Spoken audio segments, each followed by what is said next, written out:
Babaero ka? Naku, wag mong papanoorin tong video na to. Baka ma-open ka sa akin. Scroll mo na to, dali. Sige na. Scroll mo na. Okay na? Umalis na? O sige, game.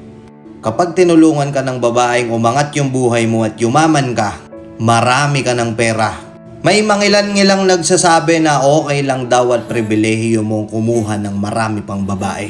Kasi kaya mo namang buhayin. Well, opinion nila yon. Kanya-kanya tayong paniniwala, kanya-kanya tayo ng mga gustong tularan.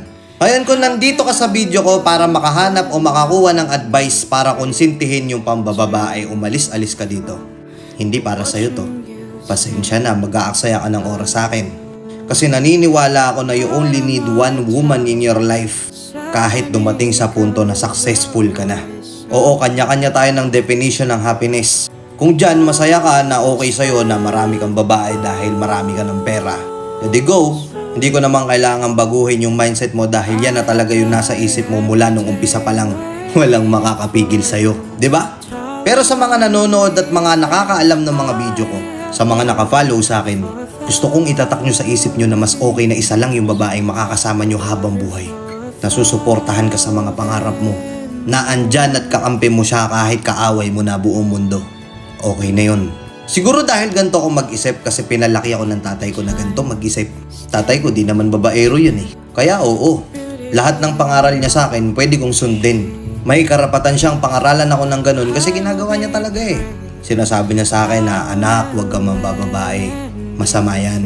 May balik yan. Which is doon ako naniniwala. Pwede kang maging masaya sa iba pang mga bagay na hindi mo kailangan magdagdag pa ng babae to fulfill your happiness. And for me, that's a fact. Sasabihin sa akin ng iba dyan, ang KJ mo naman kuya Lal, parang di ka naman lalaki. Ang definition ba ng pagiging lalaki, kailangan marami kang babae? Ganun ba? May sinasabi pa yung iba na ibalik natin yung polygamous era. Suportahan natin yung maraming babae. Yung iba hindi nagagets yun. Yung iba, putya, broke na nga, dami pang babae, putang ina, ano yun? Nagdadagdag ka ng kabubuhan sa buhay mo? Tsaka teka, ang reason mo ba sa buhay mo kaya gusto mong maging successful para pagdating ng araw yumaman ka, magkaroon ka na ng privilege na magkaroon ng maraming babae? Ganun ba? Tangina, babaw ng reason mo. To para sa akin lang to ha. It's okay kung hindi mo matanggap yung mga sinasabi ko. Sasabihin ko to kasi opinion ko to eh. Ang reason mo lang ba dito sa mundon to is to feel all of your desires. Kahit na mali na. Kasi ako hindi eh. Gusto kong maging successful para mabigyan ko ng magandang buhay yung pamilya ko. Mabigyan ko ng magandang buhay yung asawa ko. Maging okay kami nang walang nai-involve na ibang party o ibang tao. Kasi para sa akin yun yung definition ng happiness ko. Isang babaeng nandyan palagi sa tabi ko na hindi ako iiwan. Handa siyang gawin lahat para sa akin, kaya bakit ko siya sasaktan? Bakit ko siya dadagdagan? Hindi ko talaga makita yung reason kung bakit. Gusto ko din dumating yung time na kapag lumaki na yung anak ko, pwede ko siyang pangaralan na anak, huwag kang mabababae. Anak, masama yan. Anak, huwag mong sasaktan yung girlfriend mo. Huwag mong sasaktan yung mapapangasawa mo. Gusto ko magkaroon ng pribilehiyo at karapatan na sabihin yun sa kanya pag lumaki na siya. Na wala siyang isusumbat sa akin na pa, ikaw nga, ganun ka rin eh. Yung tatay ko, babaero din eh. Okay lang siguro yung broken family kami. Okay lang siguro yun na kapag nagkaanak ako, broken family din kasi tatay ko, ganun. May karapatan akong pagalitan at pangaralan siya. Kasi sabi nga nila, huwag mong ituro sa bata yung hindi mo naman ginagawa. Nagmumukha ka lang tanga.